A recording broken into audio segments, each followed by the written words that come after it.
Setelah bertahun-tahun setia, Dinda justru dikhianati suaminya yang menghamili perempuan lain.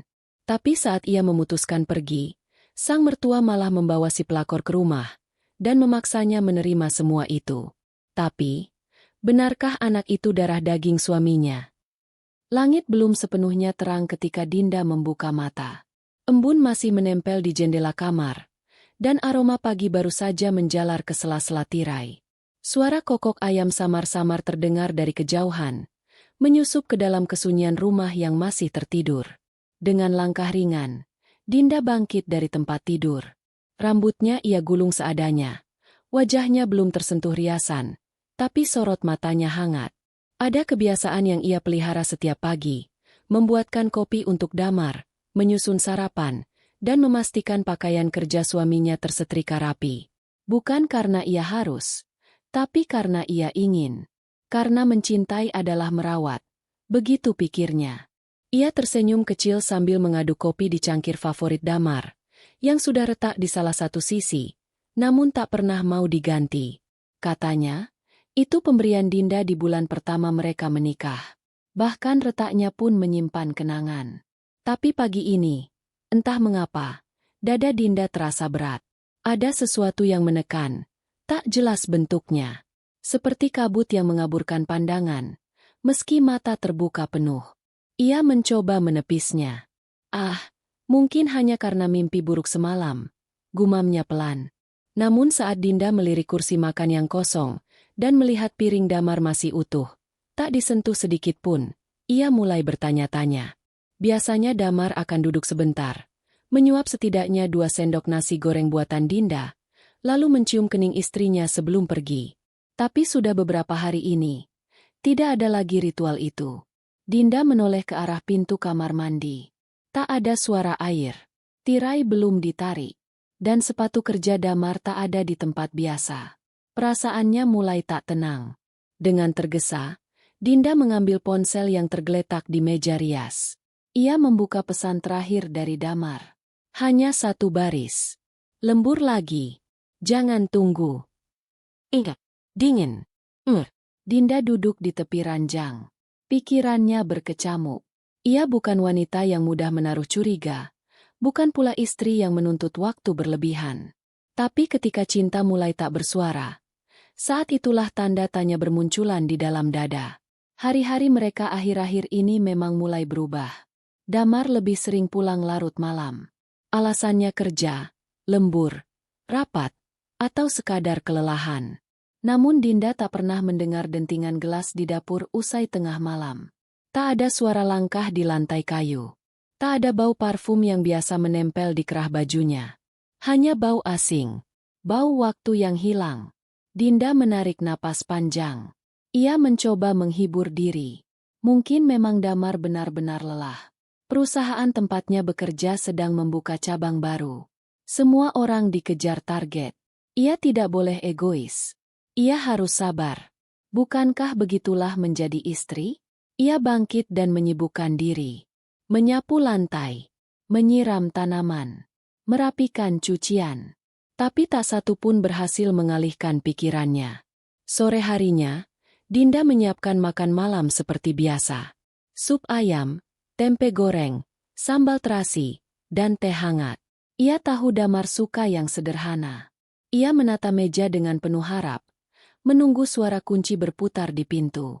Jam menunjukkan matahari hampir tenggelam. Namun pintu tak kunjung terbuka. Hingga akhirnya, langit benar-benar gelap, dan sup mulai dingin. Dinda mematikan lampu ruang makan. Perlahan, ia naik ke kamar. Duduk di pojok ranjang dengan selimut di pangkuannya. Televisi menyala, tapi tak satu pun program menarik perhatiannya. Sampai akhirnya, ponselnya bergetar. Bukan dari Damar, tapi dari seorang sahabat lama, Rara. Din, aku minta maaf. Aku nggak tahu harus gimana bilangnya. Tapi aku nggak tega nutupin ini terus. Dinda menatap layar dengan alis mengernyit. Aku tadi ke mall, dan aku lihat Damar, bareng perempuan lain. Mereka kelihatan dekat. Din. Aku pikir itu teman kantor. Tapi dia pegangan tangan. Dan perut cewek itu, Kayak hamil. Dinda membatu. Jantungnya seakan berhenti berdetak. Ia membaca ulang pesan itu berkali-kali. Tangannya gemetar. Napasnya memburu. Tidak, ini pasti salah paham. Mungkin itu saudara Damar. Atau teman lama. Atau siapapun. Asal bukan seperti yang Rara katakan. Tapi hati kecilnya membisikkan kenyataan yang lebih pahit. Dengan tergesa, Dinda membalas pesan itu. Meminta foto, alamat, bukti apapun. Rara ragu-ragu. Tapi akhirnya mengirim satu foto. Buram. Dari kejauhan. Tapi cukup jelas untuk melihat Damar berdiri di depan toko bayi. Satu tangan menggenggam tangan perempuan berambut panjang. Dan satu tangan menyentuh perut wanita itu dengan penuh kelembutan. Dinda tak bisa menahan air mata. Ia menutup mulut dengan tangan. Berusaha tak berteriak. Ini bukan hanya tentang sebuah foto. Ini tentang pengkhianatan yang selama ini ia abaikan. Tentang naluri yang ia redam. Tentang senyum Damar yang ternyata bukan lagi miliknya. Malam itu, Dinda duduk memeluk lutut di pojok kamar. Lampu tak ia nyalakan. Ia hanya ditemani suara jam dinding dan detak jantungnya yang berdentum terlalu keras. Tak ada pesan dari Damar. Tak ada penjelasan. Yang ada hanya rasa hancur yang pelan-pelan menyusup, merobek setiap sisi hatinya, tanpa permisi. Matahari sudah tinggi ketika Dinda membuka tirai jendela. Cahaya menyilaukan menyentuh wajahnya, tapi tak mampu menghangatkan hatinya yang nyaris beku. Semalaman ia tak memejamkan mata. Kepalanya berat, matanya bengkak, namun dadanya jauh lebih sesak dari segalanya. Foto itu masih terpampang di layar ponselnya. Sudah berkali-kali ia ingin menghapusnya, tapi jari-jarinya tak sanggup menekan tombol apapun. Bukti itu seperti duri, menyakitkan, tapi tak bisa begitu saja dibuang. Karena ia perlu tahu, ia perlu yakin bahwa semua ini bukan mimpi buruk yang bisa ia enyahkan begitu saja saat terbangun. Hatinya ingin bertanya, namun mulutnya keluh. Kepalanya dipenuhi pertanyaan yang terus berputar. Sejak kapan? Siapa wanita itu? Mengapa Damar tak berkata jujur? Dan, apakah aku selama ini hanya dijadikan perhiasan rumah tangga semata? Pikiran-pikiran itu membuat napasnya pendek. Tapi Dinda tahu, ia tak bisa diam. Ia butuh jawaban. Maka ia bangkit, mencuci wajah, mengganti baju, lalu turun ke bawah dengan langkah yang tertahan. Tak ada suara dari dalam rumah. Hening, sunyi, sepi. Sama seperti malam tadi. Namun beberapa menit setelah ia duduk di ruang tamu, suara mesin mobil terdengar di depan pagar. Dinda menoleh cepat. Itu mobil Damar. Jantungnya berdebar keras. Tubuhnya kaku di tempat duduk, sementara tangannya mengepal erat di atas paha. Pintu terbuka. Langkah kaki Damar terdengar. Pelan, seperti sedang mencoba menyelinap. Dinda menunggu. Dadanya seperti mau meledak. Dan saat Damar muncul di ambang pintu, dengan wajah lelah dan kerah kemeja yang agak kusut, Dinda menatapnya tanpa satupun kata keluar dari mulut. Damar sempat terkejut melihat istrinya sudah duduk di sana. "Loh, belum tidur?" tanyanya datar, seolah-olah malam sebelumnya adalah malam biasa. Dinda menatapnya, tak menjawab. Damar menggeliat, meletakkan tas kerja ke sofa, lalu membuka sepatu. "Maaf, lemburnya kelamaan. Aku langsung ketiduran di kantor." Kebohongan itu menusuk seperti pisau. Dinda menghela napas pelan. Ia berdiri perlahan, mengambil ponsel dari atas meja, dan memperlihatkan foto itu, tanpa berkata apapun. Wajah Damar pucat. Ia diam beberapa detik, lalu menunduk, menarik napas dalam-dalam.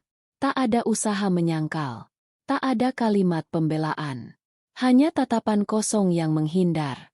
"Jadi, benar?" Suara Dinda akhirnya pecah. Lirih, gemetar, tapi penuh luka yang tak bisa ditutup lagi. Damar mengusap wajahnya kasar. "Aku nggak tahu harus mulai dari mana." Jawaban yang sama sekali tidak menjelaskan apapun. "Sejak kapan?" tanya Dinda lagi. Kali ini lebih tajam. "Sejak kapan kamu mulai main belakang? Dan kenapa kamu nggak pernah bilang apa-apa?" Damar duduk di sofa, menunduk lama. Itu nggak seperti yang kamu pikir, Din. Dinda tertawa lirih, getir. Lalu apa? Kamu jalan sama perempuan lain, pegang perutnya yang sedang membesar, dan itu nggak seperti yang kupikirkan. Damar mengusap tengkuknya. Bingung. Aku hilaf. Hilaf? Suara Dinda meninggi. Kamu kira aku bodoh? Kamu kira aku nggak ngerti arti kata selingkuh? Kamu kira kamu bisa tidur dengan perempuan lain, buat dia hamil, dan semua itu cuma karena hilaf? Suara Dinda pecah. Ia tak bisa lagi menahan air mata. Tapi bukan tangisan lembek. Itu tangis dari kemarahan yang terlalu lama dipendam. Damar tak berani memandang. Ia hanya menatap lantai. Diam. Membisu. Dinda berjalan ke depan suaminya.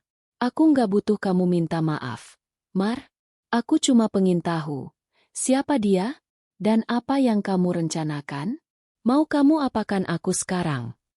Beberapa detik kemudian, Damar akhirnya membuka mulut. Aku mau menikahinya. Hening. Seperti seluruh udara di dalam ruangan menghilang. Dinda terdiam. Napasnya terhenti. Wajahnya menegang. Kata itu menggema di telinganya berkali-kali. Menikahi? Menikahi? Setelah semua kebohongan, pengkhianatan, dan rasa malu yang harus ia telan, Damar berdiri di depannya dan berkata ingin menikahi wanita lain? Seolah Dinda hanyalah angka yang bisa dicoret begitu saja. Air mata tak lagi cukup mewakili sakitnya. Dinda mundur selangkah, menahan gemetar di lututnya. Belum sempat ia bersuara lagi, suara mobil terdengar di depan rumah. Damar langsung menoleh. Itu, Mama. Dinda mengerutkan dahi. Kenapa ibu mertuanya datang pagi-pagi? Pintu rumah terbuka. Dan di ambang pintu, berdirilah Ibu Damar, bersama seorang wanita muda berambut panjang dan perut yang mulai membuncit.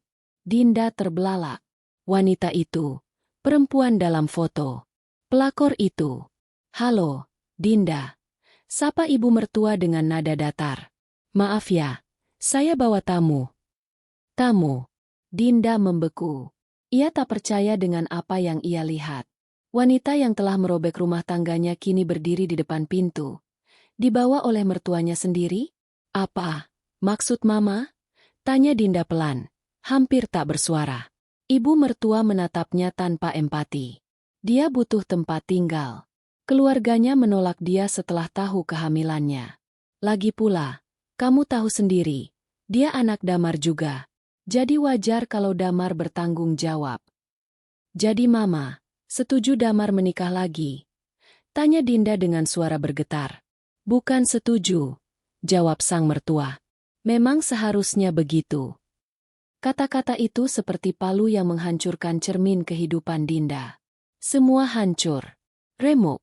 Tak bersisa. Wanita yang ia hormati selama ini. Suami yang ia cintai sepenuh hati. Mereka berdiri di depannya dan menusuknya tanpa ragu. Damar berdiri di samping ibunya. Menunduk. Tak ada pembelaan. Tak ada usaha melindungi. Wanita yang tengah mengandung itu tak berkata apapun. Ia hanya memeluk tasnya erat. Berdiri di belakang Ibu Damar dengan sorot malu-malu yang entah sungguhan atau pura-pura. Dinda menggigit bibirnya. Ia tahu, kalau ia tetap tinggal di sana, ia akan hancur. Tapi pergi tanpa kepastian juga bukan pilihan yang mudah. Ia memandang Damar untuk terakhir kalinya pagi itu. Terima kasih, katanya pelan. Untuk semua luka yang sudah kalian tanam. Dinda berbalik. Ia naik ke kamar. Menutup pintu. Mengunci diri. Dan untuk pertama kalinya dalam hidupnya, ia merasa rumah ini tak lagi memiliki dinding. Sudah lewat 3 hari sejak pagi itu. 3 hari sejak Dinda merasa dirinya hanyalah bayangan yang dibiarkan menghuni sudut rumah tanpa arti. 3 hari sejak rumah yang dulu ia ciptakan bersama Damar kini berubah jadi reruntuhan yang tak bisa ia kenali lagi. Namun Dinda masih tinggal di sana. Bukan karena tak punya tempat lain, tapi karena dirinya belum tahu harus pergi kemana. Ia seperti mayat hidup, berjalan dari kamar ke dapur, lalu kembali ke kamar, tanpa tujuan, tanpa semangat. Rumah itu kini memiliki dua wanita. Satu adalah dirinya, istri sah yang disumpah di pelaminan dan dicintai, dulu. Satunya lagi, adalah perempuan yang datang bersama janin yang dikandungnya, membawa kehancuran dengan wajah datar dan langkah lembut seolah tak ada luka yang ia tinggalkan di belakang. Namanya Siska. Dinda tahu itu dari ibu mertua, yang kini memperlakukannya seolah menantu yang baru. Dinda mengamati bagaimana Siska duduk di meja makan, menggunakan sendok-sendok yang dulu hanya ia dan Damar sentuh. Menginjak lantai yang dulu ia pel karena cinta. Menempati ruang tamu tempat ia dan Damar dulu tertawa hingga malam datang. Tak ada amarah yang meledak. Hanya rasa asing yang terus menggigit dari dalam. Yang menyakitkan bukan hanya kehadiran Siska, tapi bagaimana ibu mertua memperlakukannya. Seolah Dinda adalah pengganggu. Seperti seseorang yang sudah tak pantas lagi disebut bagian dari keluarga. Setiap langkah Dinda selalu disambut lirikan sinis. Setiap suara batuk pun terdengar mengganggu di telinga ibu mertuanya. Bahkan napasnya pun seolah dipertanyakan keberadaannya. "Kamu masih di sini?" ujar ibu mertua suatu pagi, saat Dinda turun ke dapur. Dinda yang hendak mengambil air putih hanya menoleh sebentar. "Rumah ini masih atas nama Damar. Kamu tahu itu, kan?" lanjut sang mertua, menyimpan sendok dengan suara keras. Dinda menatapnya, tak berkata apa-apa. Ia tahu apa maksud kalimat itu. Ia hanya tidak mengerti. Mengapa seseorang bisa secepat itu membuang orang yang dulu mereka peluk erat di hari pernikahan? "Kamu cuma bikin suasana jadi canggung. Siska butuh ketenangan. Dia hamil. Nggak baik kalau pikirannya tertekan," sambungnya. Dinda ingin tertawa, tapi yang keluar hanya helaan napas yang menyayat. Ia berjalan pergi, meninggalkan dapur itu tanpa air di tangan. Tenggorokannya kering, tapi hatinya lebih gersang. Siang itu, Dinda duduk di teras belakang, menatap tanaman hias yang mulai layu. Ia teringat betapa rajinnya dulu ia menyiram tiap pagi. Tapi kini, menyentuhnya pun ia enggan. Semuanya terasa kehilangan arti. Pintu belakang terbuka. Langkah pelan terdengar mendekat. Dinda tak menoleh. Ia tahu siapa yang berdiri di belakangnya. Siska menarik kursi, duduk perlahan. Tak ada suara untuk beberapa detik. Hanya angin yang menyapu rambut keduanya. "Saya nggak bermaksud merebut semuanya, Mbak," kata Siska tiba-tiba. Dinda tetap menatap ke depan. "Tapi kamu tetap melakukannya." Siska terdiam. Jemarinya bermain di pangkuan. "Saya nggak tahu Damar sudah menikah waktu itu. Dia nggak pernah cerita." Kata-kata itu membuat Dinda menoleh. Menatap wajah Siska dalam-dalam. "Jadi kamu baru tahu belakangan?" Siska mengangguk pelan. "Lalu setelah tahu, kenapa kamu tetap lanjut?" tanya Dinda lirih, tapi tajam. Siska menghela napas. "Saya bingung, Mbak. Saya sudah hamil. Keluarga saya nggak mau tahu. Saya sendirian." "Dan kamu pikir aku bukan apa-apa?" potong Dinda. Suaranya mulai retak. Siska menunduk. Tak ada jawaban. "Aku istri sah. Aku yang tidur di ranjang itu bertahun-tahun. Aku yang tahu mimpi dan ketakutan Damar. Aku yang mendampingi dia dari nol. Dan sekarang, kamu datang, bawa anaknya, lalu duduk di sini seolah semua ini sah-sah saja." Tangis Dinda akhirnya pecah. Bukan karena lemah, tapi karena lelah. Siska menggigit bibirnya. "Maaf, Mbak. Aku juga nggak minta semua ini. Aku cuma..." Dinda berdiri. "Kamu memang nggak minta. Tapi kamu tetap tinggal. Kamu tetap biarkan semuanya hancur, tanpa sedikit pun rasa bersalah." Ia berjalan meninggalkan Siska, masuk ke dalam rumah, lalu menutup pintu kamarnya dengan keras. Saat malam datang, Dinda terbaring di ranjang yang dulu selalu hangat. Namun kini, sisi ranjang itu dingin. Tak lagi ada tangan Damar yang menarik selimut. Tak ada suara napas di samping telinga. Hanya sepi. Dan bayangan kenangan yang menikam dari segala arah. Hingga akhirnya, ia bangun. Ia tak bisa tidur. Ia membuka lemari, mencari tas ransel. Satu persatu, Ia mulai mengambil pakaian. Bukan untuk pergi, tapi untuk menyelamatkan sisa harga dirinya. Tapi saat ia membuka laci tempat menyimpan dokumen, tangannya menyentuh sesuatu yang terlipat rapi. Sebuah surat. Tanpa nama pengirim. Tanpa perangko. Hanya secari kertas putih dengan tulisan tangan. Dengan jantung berdebar, Dinda membukanya. Untuk siapapun yang menemukan ini, aku menyesal. Aku tahu, semuanya tak bisa diperbaiki. Tapi ada satu hal yang harus kau tahu. Anak ini bukan dari masa sekarang. Aku dan Damar sudah bertemu jauh sebelum dia menikah. Kami putus. Lalu aku baru tahu aku hamil beberapa waktu kemudian. Kami sempat berhubungan lagi. Tapi dia tak pernah bilang kalau dia sudah menikah. Mata Dinda melebar. Tangannya gemetar. Surat itu. Dari Siska? Ia membaca ulang kalimat demi kalimat. Tulisan itu mengguncang keyakinannya. Jika benar surat itu dari Siska, berarti anak yang dikandung, bukan hasil dari hubungan saat Dinda dan Damar masih bersama. Tapi dari masa lalu. Masa sebelum ia dan Damar menikah. Dinda terduduk. Kepalanya mendadak pening. Bukan karena kebenaran itu membuatnya lega. Justru sebaliknya. Ia mulai mempertanyakan. Sejak awal, pernikahan ini dibangun di atas apa? Mengapa Damar tak pernah jujur tentang masa lalunya? Mengapa ia memilih untuk menyembunyikan semua ini? Dan jika benar anak itu bukan hasil perselingkuhan saat menikah, mengapa ia tetap diam saat Dinda dituduh sebagai istri yang gagal memberi keturunan? Pertanyaan itu membuat dadanya sesak. Kini, lukanya tak hanya berasal dari pengkhianatan, tapi dari semua kebohongan yang menumpuk di dalam diam. Dan ia tahu, malam ini, ia tak akan bisa tidur dengan cara yang sama lagi. Hari itu, hujan turun tanpa suara. Langit menggantung kelabu. Daun-daun saling bergesekan diterpa angin yang mendesir lembut. Dinda berdiri di depan jendela kamar, memeluk tubuhnya sendiri. Di tangannya, surat yang ia temukan malam sebelumnya masih tergenggam erat. Hatinya sudah remuk sejak lama, tapi pagi itu, serpihannya terasa seperti digerus lagi, dihancurkan dari sisi yang berbeda. Bukan lagi hanya rasa dikhianati, melainkan rasa bodoh karena selama ini hidup di tengah sandiwara. Ia yang selama ini percaya penuh pada cinta Damar, tak pernah tahu bahwa suaminya menyimpan rahasia sebesar ini. Tentang masa lalu.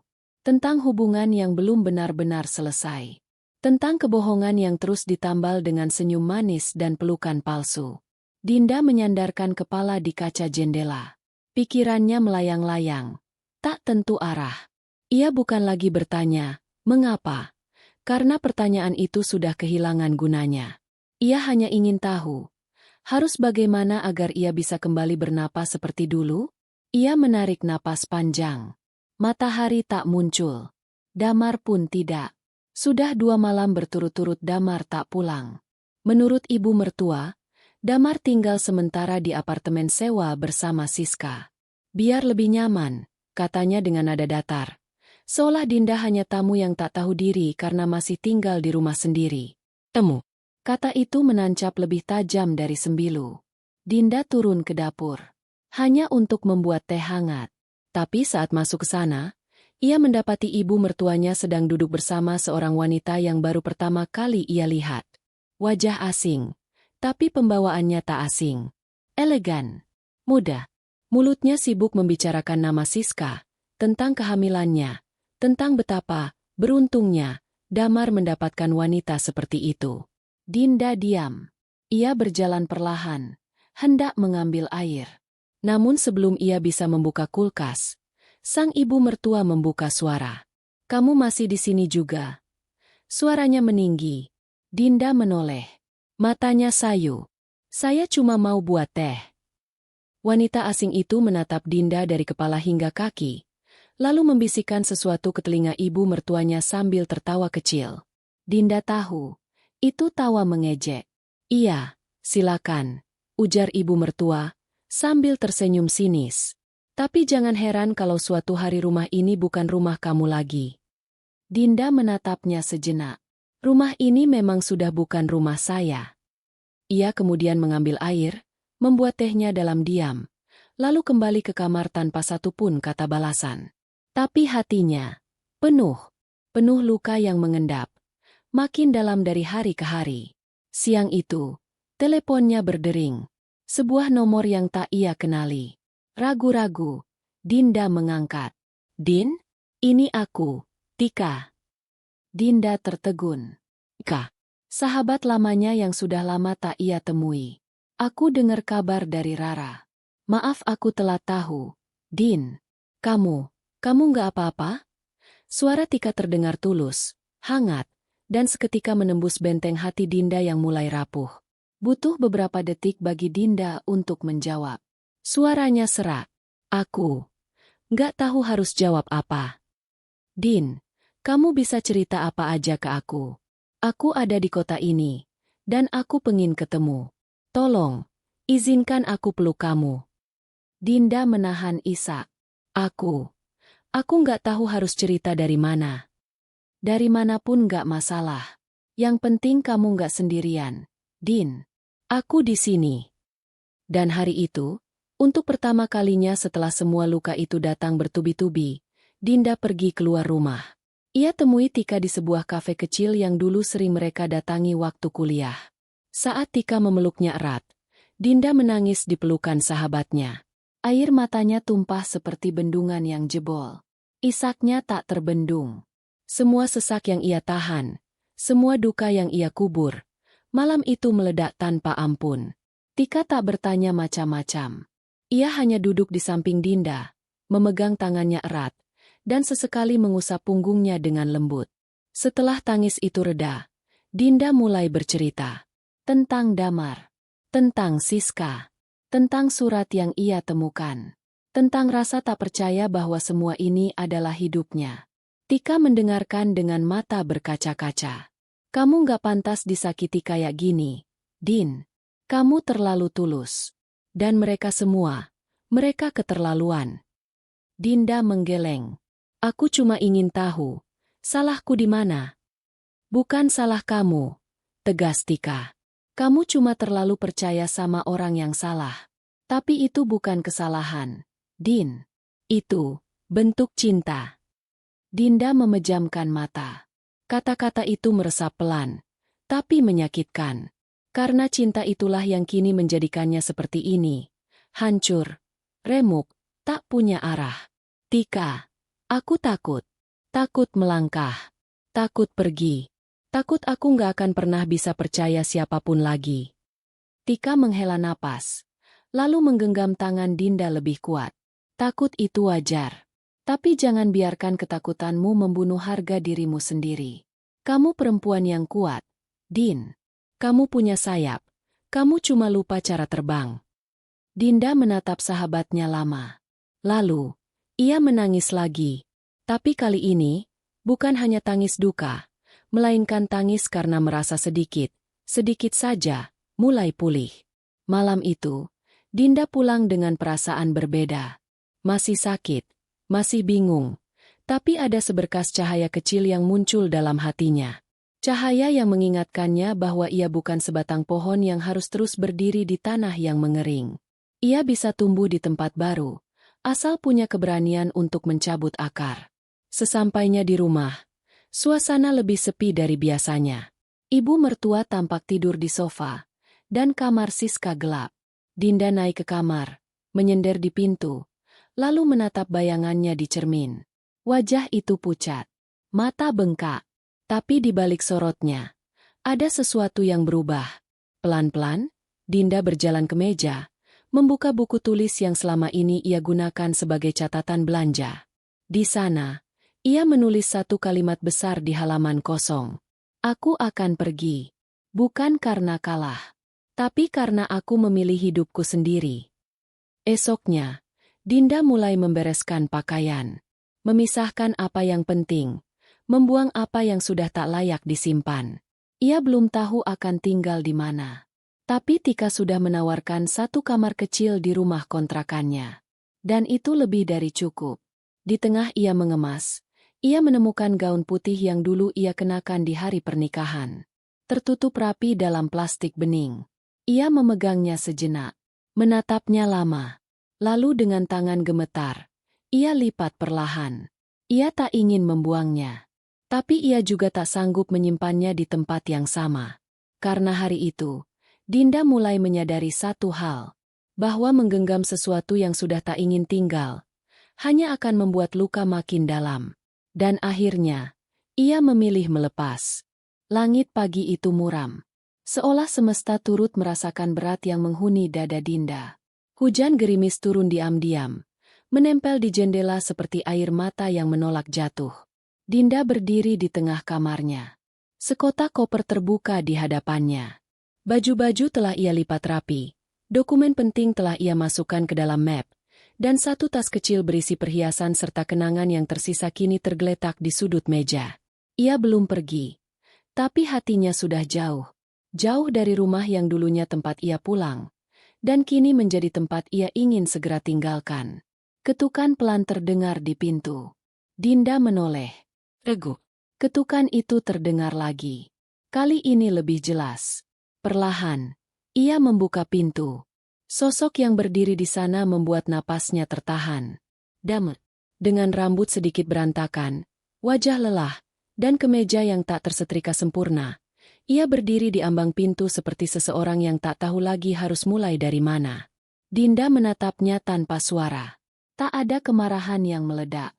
Tak ada tanya yang meluncur. Yang ada hanya hening. Yang mencekik. Aku, boleh masuk? Tanya Damar akhirnya. Dinda mengangguk pelan. Melangkah ke samping. Ia duduk di tepi ranjang. Damar ikut duduk di kursi dekat jendela. Menghadapnya. Menatap koper yang sudah setengah tertutup. Kamu mau pergi? Tanyanya. Dinda tidak menjawab. Ia hanya menatap keluar jendela. Hujan mulai merintik. Membasahi kaca dengan tetes-tetes kecil yang jatuh tanpa suara. Damar meremas jemarinya sendiri. Ia tampak gugup. Seperti seseorang yang hendak mengakui dosa. Tapi tak tahu harus dari mana memulainya. Din, ia mulai pelan. Aku tahu aku salah. Dan kamu berhak marah. Tapi aku nggak pernah berniat ninggalin kamu gini. Semua ini berjalan terlalu jauh. Dinda masih tak menoleh. Suaranya datar ketika akhirnya ia bicara. Kamu menikahinya, Mar. Kalimat itu membuat Damar membeku. Kepalanya menunduk. Aku terpaksa. Terpaksa. Dinda menoleh cepat. Matanya kini menatap langsung ke arah lelaki itu. Kamu menyentuh perempuan lain. Kamu membuatnya hamil. Kamu bohong selama berbulan-bulan. Lalu kamu bilang kamu terpaksa. Damar membuka mulutnya. Tapi tak ada yang keluar. Dinda berdiri. Mengambil surat dari laci. Surat yang ia temukan 2 malam lalu. Ia lemparkan ke pangkuan Damar. Bacalah. Biar kamu tahu. Aku juga sudah tahu. Damar mengambil surat itu dengan tangan gemetar. Ia membaca cepat. Dan saat ia selesai, wajahnya memucat. Ini, dari Siska. Dinda menatap tajam. Kamu pikir aku nggak pantas tahu siapa yang kamu sembunyikan di masa lalumu? Damar menghela napas panjang. Matanya mulai basah. Aku, dulu pernah pacaran sama dia. Sebelum kita. Tapi hubungan kami nggak pernah serius. Kami putus. Aku ketemu kamu. Dan aku jatuh cinta, Din. Sama kamu. Cuma kamu. Tapi kamu nyari dia lagi. Potong Dinda. Damar menunduk. Satu malam. Aku lemah. Aku ketemu dia di acara reuni. Kita ngobrol.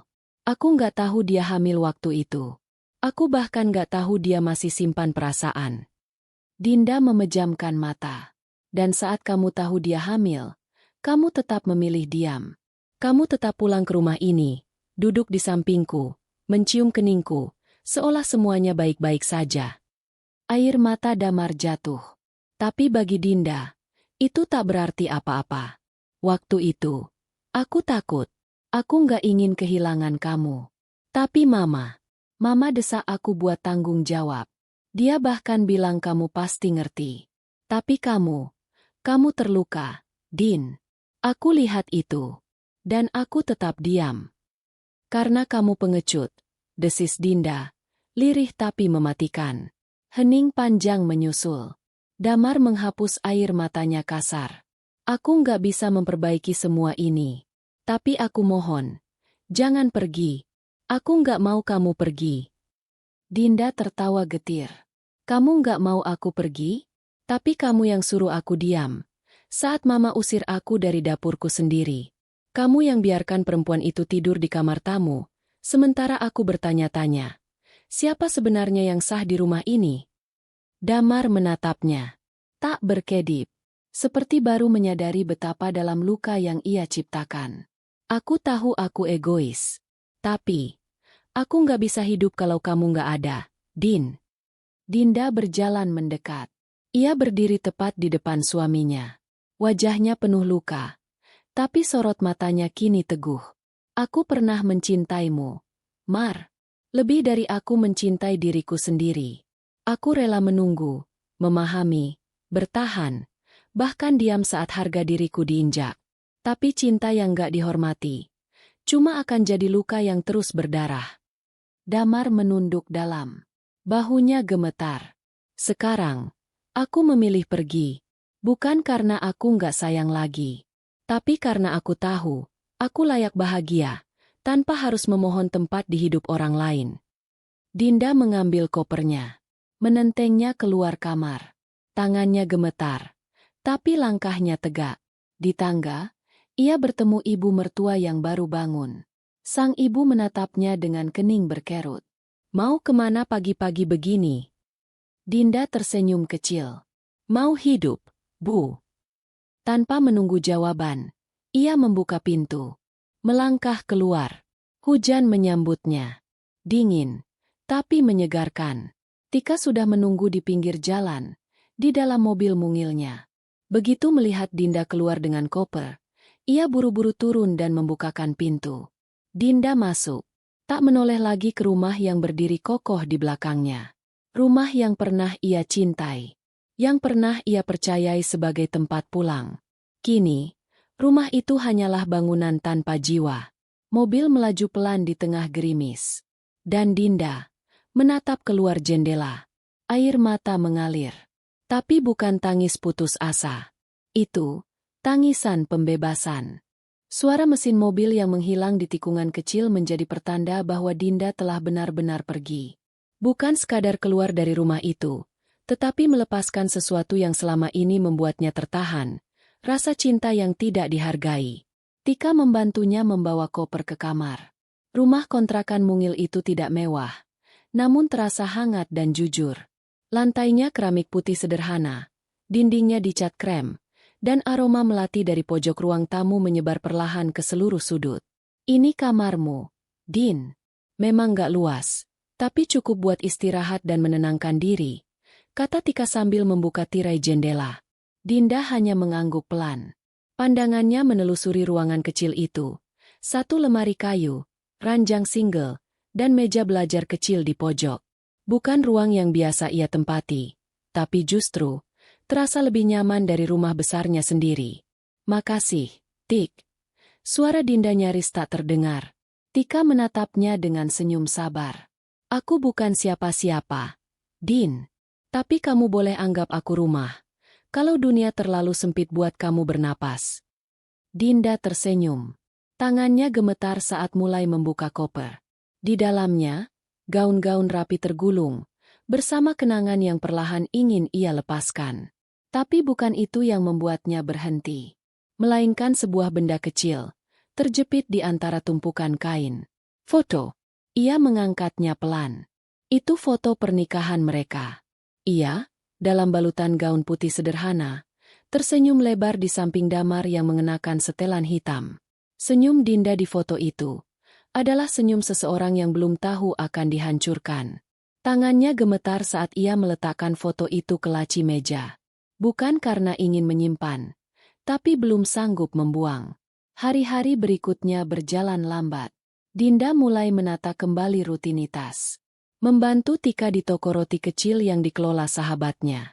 Ia menjaga kasir, sesekali membantu membuat adonan, dan lebih sering berdiri di balik meja sambil mengamati orang-orang berlalu lalang. Tiap malam, tubuhnya lelah. Tapi pikirannya lebih penat. Ia masih mendengar suara damar dalam mimpinya. Masih mencium bayangan rumah lama setiap kali menutup mata. Tapi perlahan, semua itu menjadi samar. Luka yang awalnya menganga, mulai mengering. Meski bekasnya masih jelas terasa saat disentuh. Suatu sore, saat gerimis kembali turun, Tika duduk di samping Dinda yang sedang menata rak roti. "Din, aku tahu kamu lagi fokus memulihkan diri. Tapi ada satu hal yang mungkin bisa bantu kamu bangkit." Dinda menoleh. "Apa itu?" "Teman SMA-ku punya komunitas sosial. Mereka buka pelatihan untuk perempuan yang pernah terluka secara emosional, khusus yang ingin bangkit lewat karya. Ada pelatihan nulis, ilustrasi, bahkan bikin podcast. Kamu bisa ikut kalau mau." Dinda terdiam. Mendengar kata nulis membuat hatinya tergelitik. Ia memang pernah suka menulis dulu. Cerita pendek, puisi, bahkan pernah mengisi blog saat kuliah. Namun semua itu perlahan ia tinggalkan setelah menikah. Karena waktu, karena tanggung jawab rumah, karena merasa tak perlu lagi mengekspresikan diri. Tapi sekarang, mungkin ini waktunya kembali. "Aku pikir-pikir dulu ya, Tik," katanya akhirnya. Tika mengangguk. "Nggak perlu buru-buru. Tapi kalau kamu mau, aku udah daftarin namamu." Dinda tersenyum kecil. Dalam hati, ia bersyukur. Dunia tak sepenuhnya jahat. Masih ada orang-orang yang hadir bukan untuk menusuk, tapi memeluk. Malam itu, ia menyalakan laptop yang selama ini teronggok di koper. Membuka dokumen kosong. Jari-jarinya ragu saat menyentuh keyboard. Tapi ketika satu kalimat muncul, semuanya mengalir begitu saja. "Aku perempuan yang pernah dicintai, lalu dikhianati, dan tetap memilih bangkit, bukan membalas."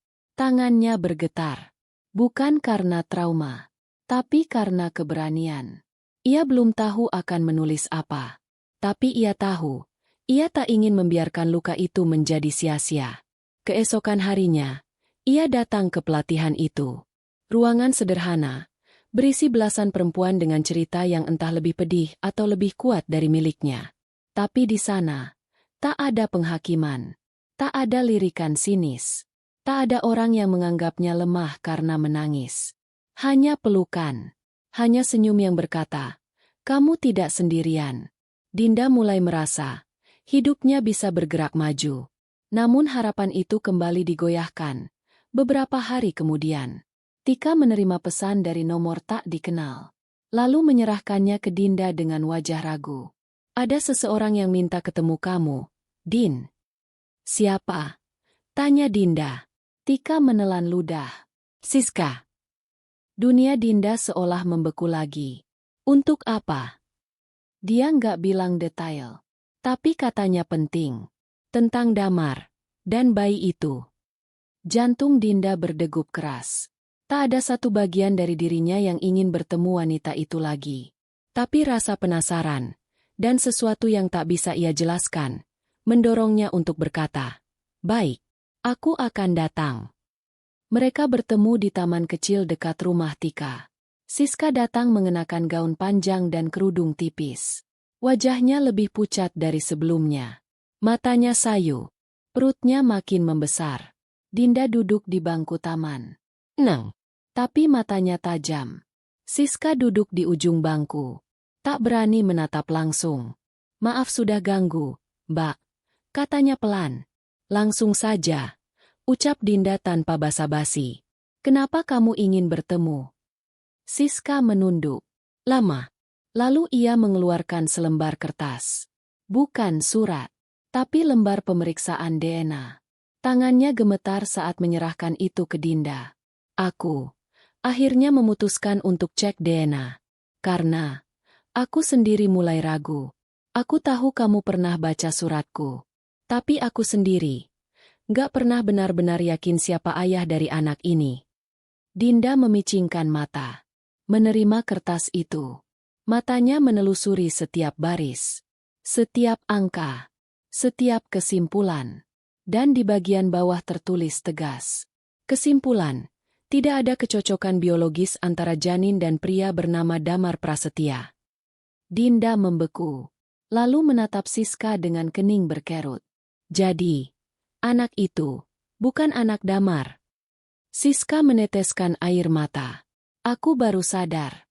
Malam itu, sebelum aku dan Damar bertemu kembali, aku sempat dalam kondisi tak sadar karena kejadian buruk. Aku trauma. Tapi aku takut buka aibku. Jadi aku pikir lebih baik mengaku itu anak Damar, supaya aku merasa aman. Suaranya lirih, penuh penyesalan. Aku nggak bermaksud merusak rumah tanggamu, Mbak. Tapi kebohongan yang kubuat justru menghancurkan semua orang. Dinda terdiam. Angin berembus pelan. Tapi dada Dinda justru terasa berat. Terlalu berat. Ternyata, semua rasa sakit, kehancuran, dan luka yang ia alami, berpijak pada kebohongan yang bahkan tak berasal dari Damar sepenuhnya. Tapi apakah itu cukup untuk menghapus semua yang telah terjadi? Karena luka, tetap luka, dan kepercayaan, telah mati. Hening menyelimuti taman kecil itu, seolah seluruh suara alam menahan napas setelah kebenaran terbuka. Dinda masih memegang lembar kertas hasil DNA itu, namun pikirannya jauh melayang, berputar ke belakang, ke saat awal segalanya mulai retak, ke titik pertama saat Damar mulai menyembunyikan sesuatu, dan akhirnya, ke saat ia memilih untuk pergi. Tangannya bergetar.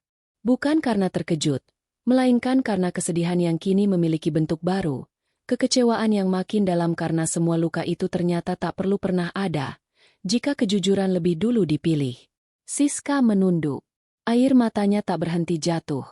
Tapi Dinda tak menyentuhnya. Tak juga menghibur.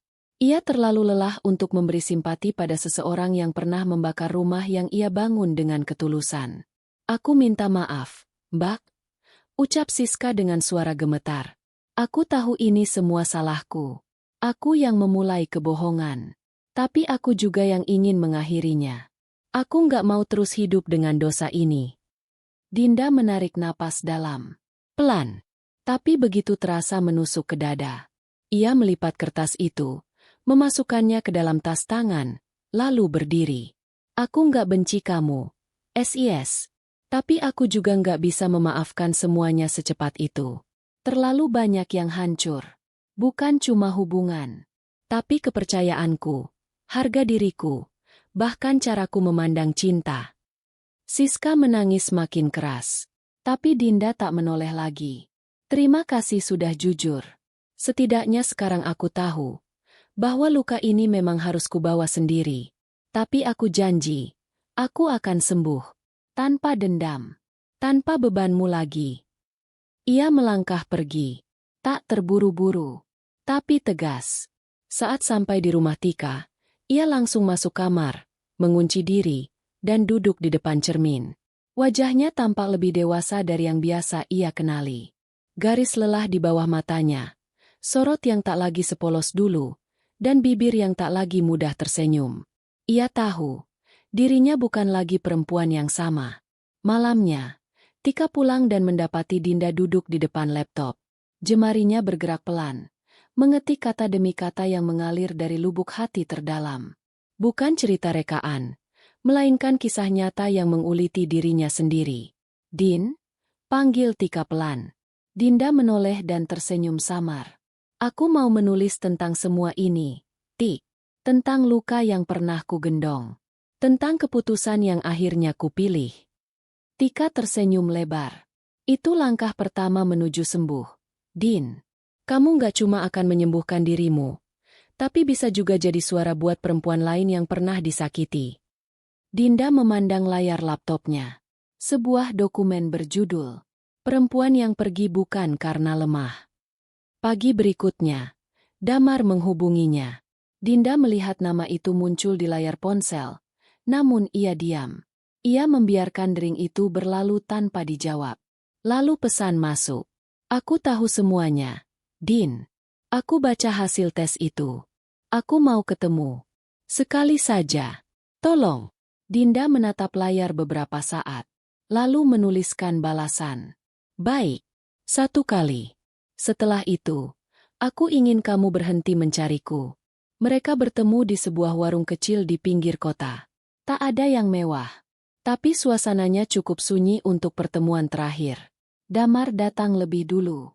Ia berdiri saat melihat Dinda tiba, namun Dinda hanya duduk.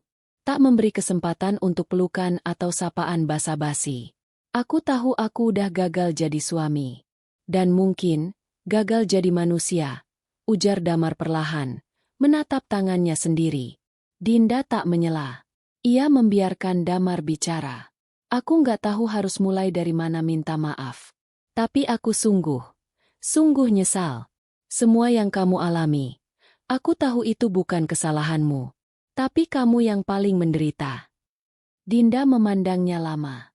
Matanya tak berair. Tapi sorotnya tajam. Aku pernah percaya. Mar. 100%. Tapi saat kamu memilih diam waktu aku dihina. Saat kamu menyaksikan aku dilukai tapi tetap menunduk. Saat itulah hatiku berhenti memanggil namamu. Damar menggigit bibir. Ia tak sanggup membalas. Aku sudah tahu anak itu bukan darahmu. Tapi kejujuranmu pun lahir terlalu lambat.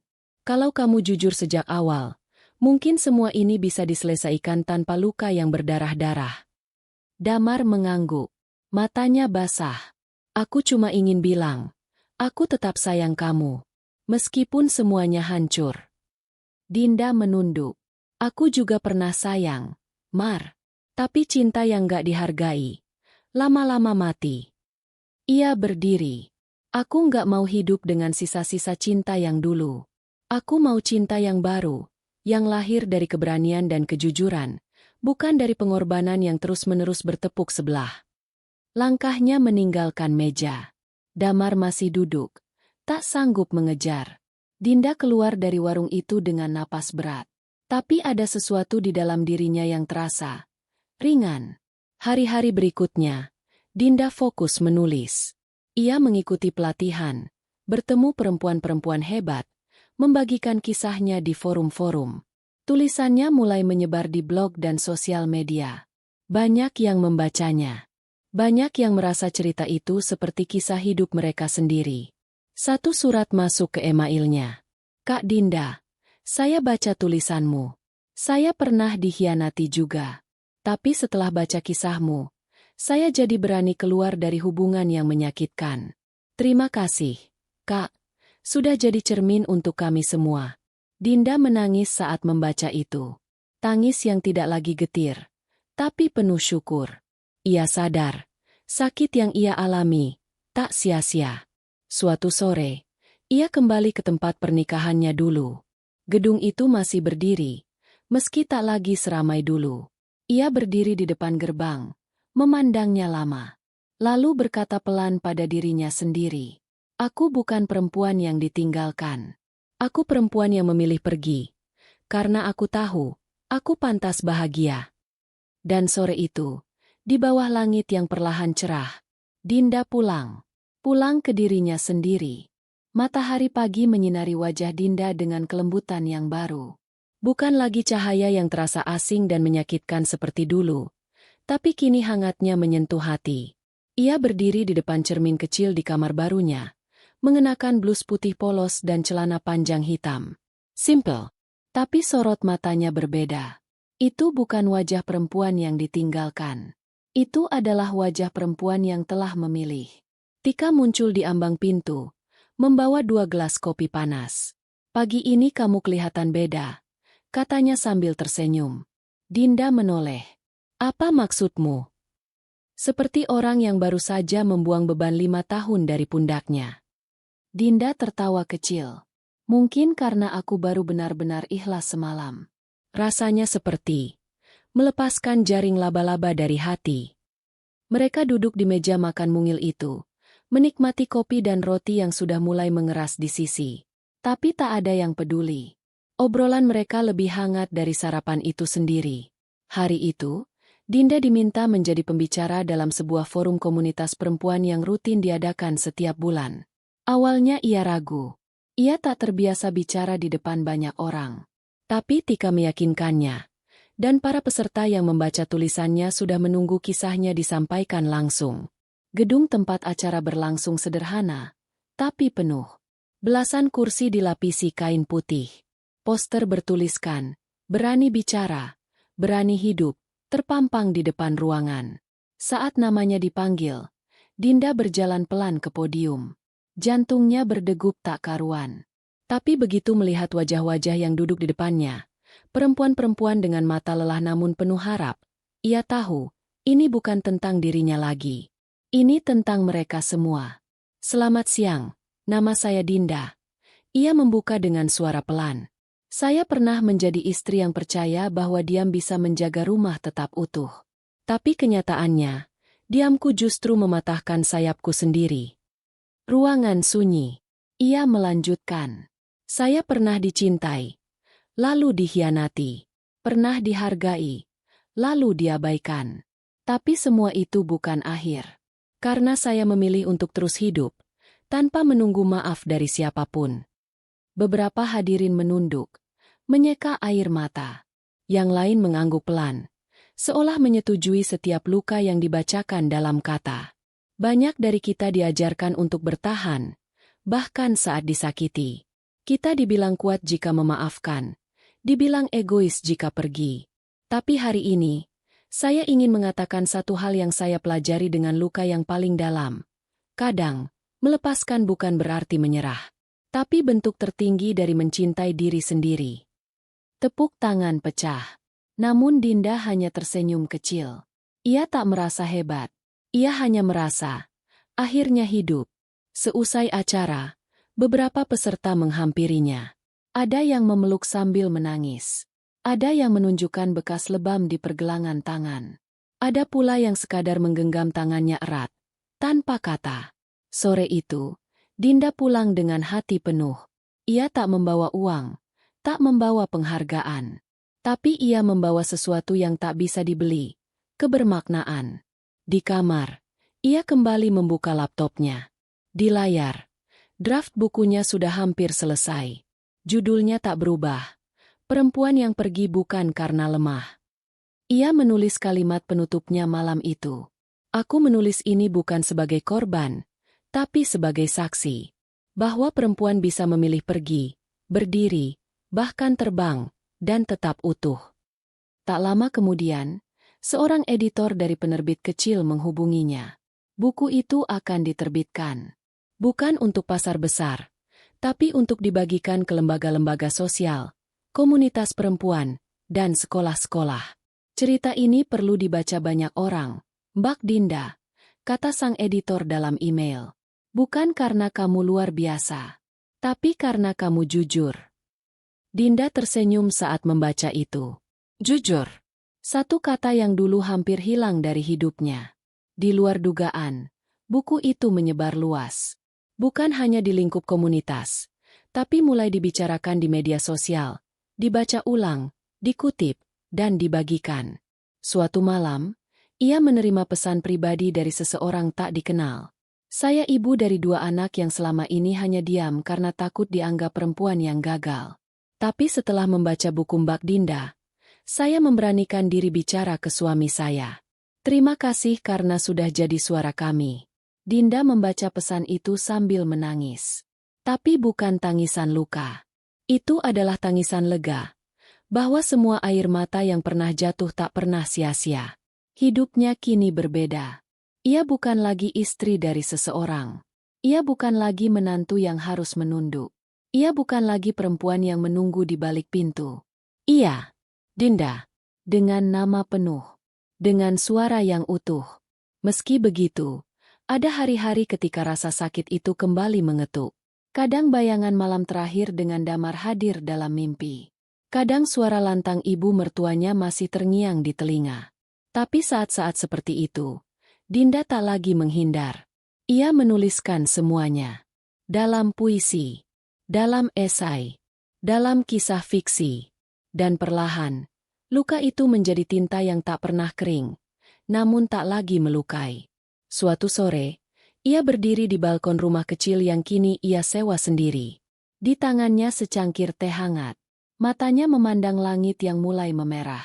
Tika datang membawa 2 bungkus makanan. "Kamu tahu nggak?" katanya sambil duduk di sebelah Dinda. Waktu pertama kamu datang ke rumahku, aku lihat kamu kayak kaca retak.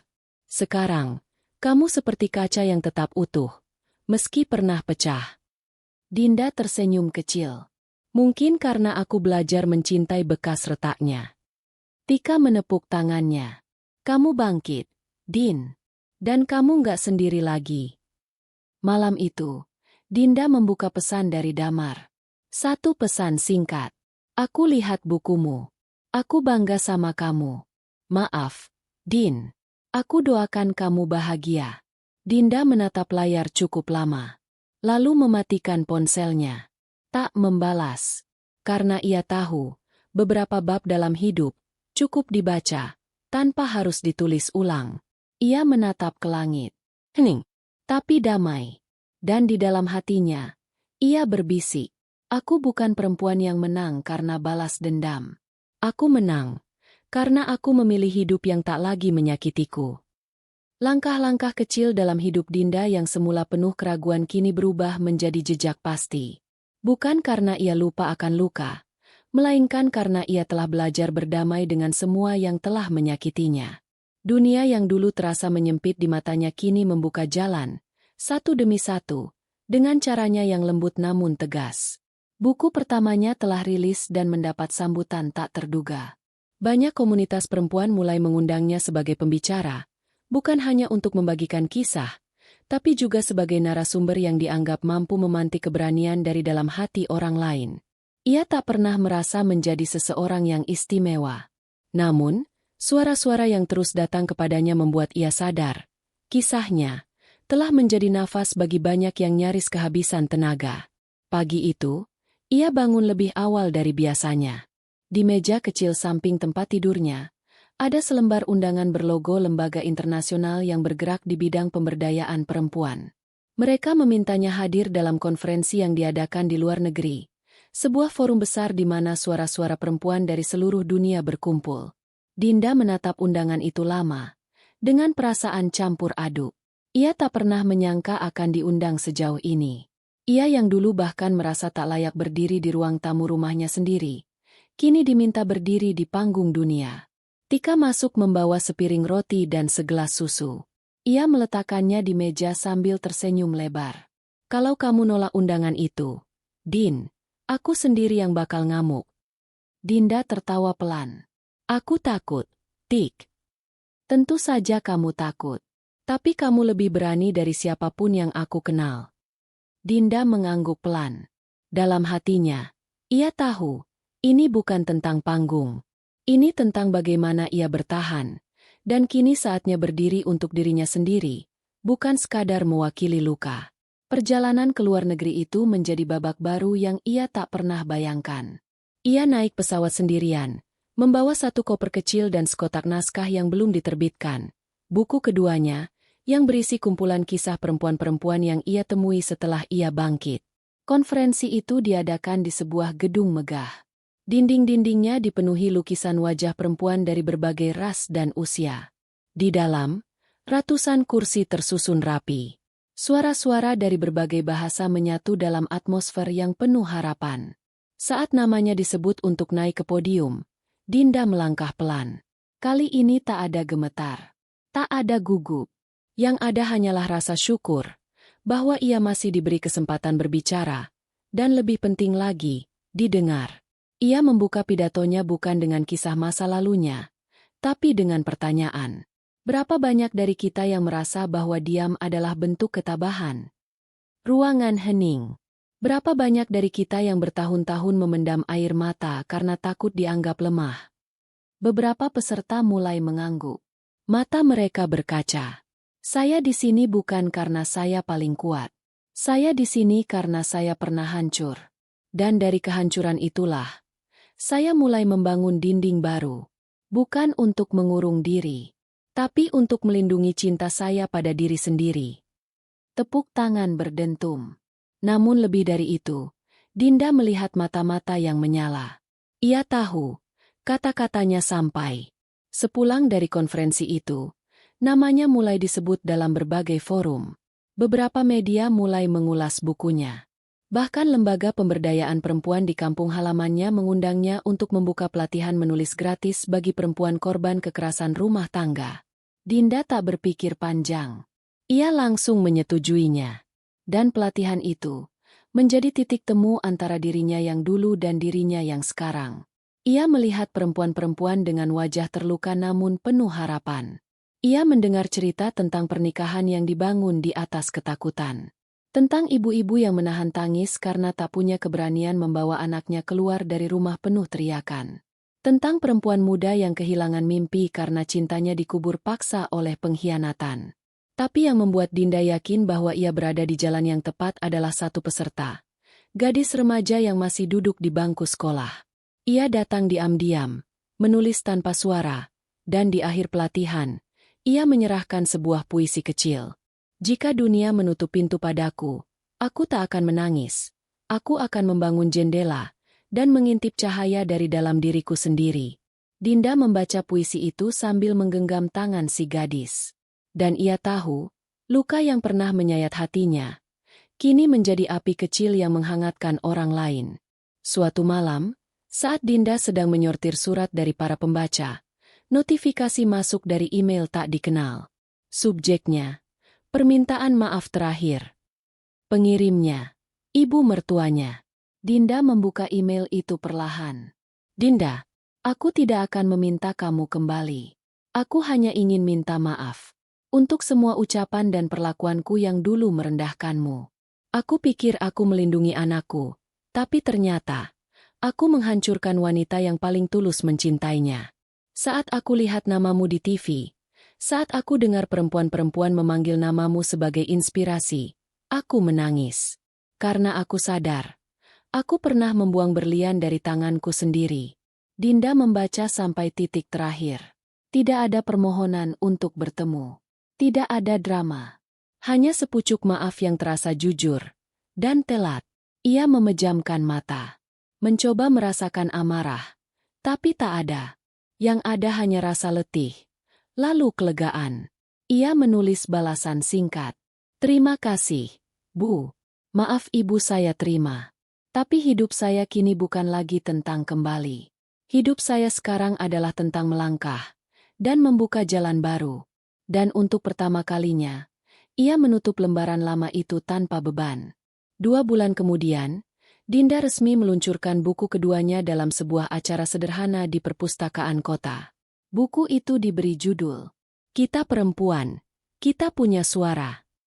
Isinya bukan hanya tentang dirinya, tapi juga suara-suara yang ia temui di jalan. Perempuan yang memilih berani daripada diam, yang memilih mencintai diri sendiri ketimbang memohon dicintai orang lain.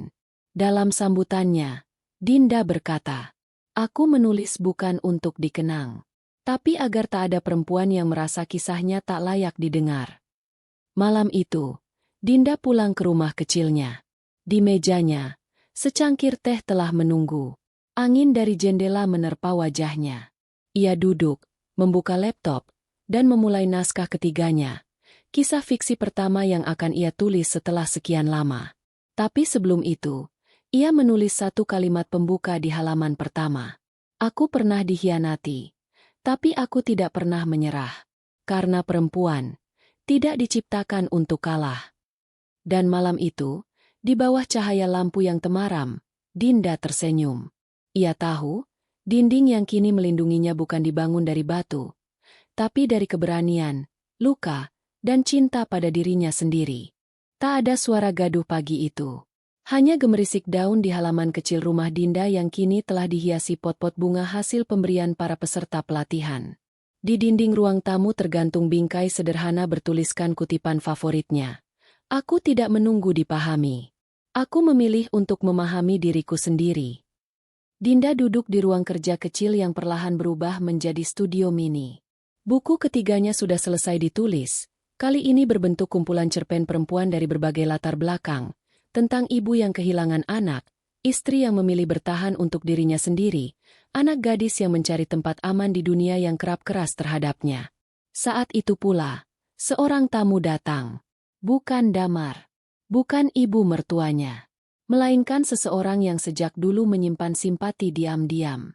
Seorang editor muda bernama Reza, yang selama ini mengurus penerbitan bukunya dengan sabar, sopan, dan penuh apresiasi. Dinda awalnya menganggap Reza seperti rekan biasa. Namun, seiring waktu dan pertemuan-pertemuan profesional yang hangat, hati Dinda mulai membuka kemungkinan baru. Namun bukan cinta buta. Bukan lagi cinta yang berharap untuk diselamatkan. Tapi perasaan tenang, karena dihargai. Reza datang membawa naskah yang telah dikoreksi. Ia juga membawa seikat bunga lili putih. Untukmu, Din. Bukan karena kamu cantik, tapi karena kamu berani. Dan membuat banyak orang berani. Dinda tersenyum. Tangannya menerima bunga itu tanpa ragu. Tak ada jantung berdebar seperti dulu. Yang ada hanyalah perasaan nyaman yang perlahan-lahan membentuk harapan baru. Aku masih belajar menerima, ujar Dinda jujur. Tapi kalau kamu sabar, aku tak akan menutup pintu untukmu. Reza mengangguk. Aku nggak datang untuk meminta. Aku datang hanya untuk menemani langkahmu. Dan itu cukup. Beberapa bulan kemudian, rumah kecil itu makin hidup. Bukan karena Dinda menikah ulang atau pindah ke rumah mewah. Tapi karena rumah itu menjadi tempat banyak perempuan singgah, mencari ketenangan, mengikuti kelas menulis, atau sekadar duduk diam sambil menangis tanpa dihakimi. Salah satu sudut rumah kini disulap menjadi ruang diskusi, tempat perempuan dari berbagai latar belakang berkumpul. Ada yang memakai kerudung, ada yang bertato, ada yang datang sambil menggandeng anak kecil, ada pula yang masih remaja. Tapi semuanya punya satu kesamaan, luka, dan niat untuk sembuh. Di setiap pertemuan, Dinda duduk di tengah mereka. Ia bukan pembicara utama. Ia hanya mendengarkan, lalu menulis. Kadang ia menangis saat membaca puisi dari peserta.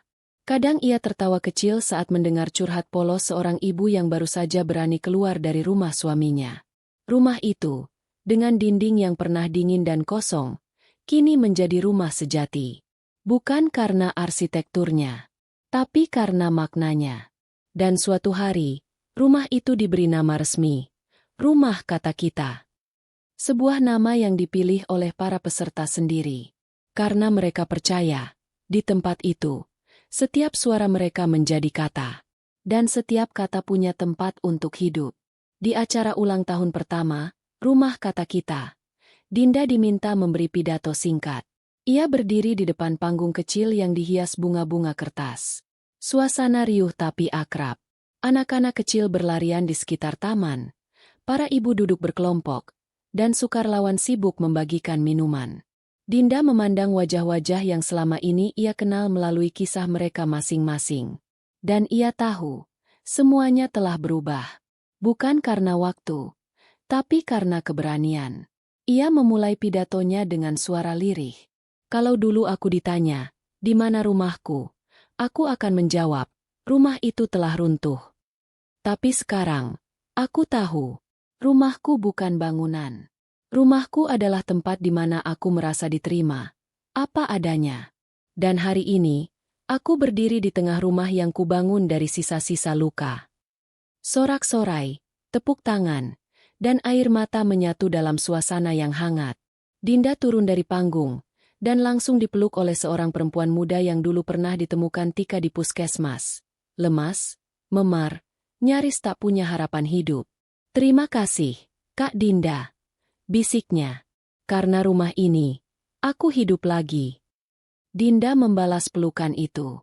Tak berkata apa-apa. Karena tidak semua rasa perlu diucapkan. Malam itu, saat semua pulang, Dinda duduk di ruang kerjanya. Ia membuka laptop, menulis satu catatan pribadi. Bukan untuk diterbitkan. Hanya untuk dirinya sendiri. Dulu aku takut kehilangan cinta. Tapi sekarang aku tahu. Mencintai diriku sendiri jauh lebih indah dari dicintai siapapun yang tak benar-benar melihatku. Aku telah melewati badai. Dan aku tidak selamat karena diselamatkan.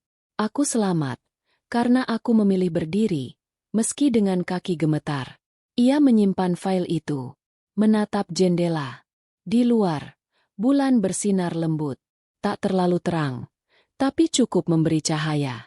Dan saat itu juga, Dinda tahu, ia telah pulang.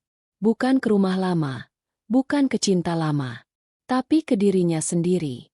Rumah yang ia ciptakan, dari luka, dari keberanian, dan dari cinta yang akhirnya ia temukan kembali. Cinta yang tak lagi bergantung pada siapapun, tapi tumbuh dari dalam dirinya sendiri, utuh.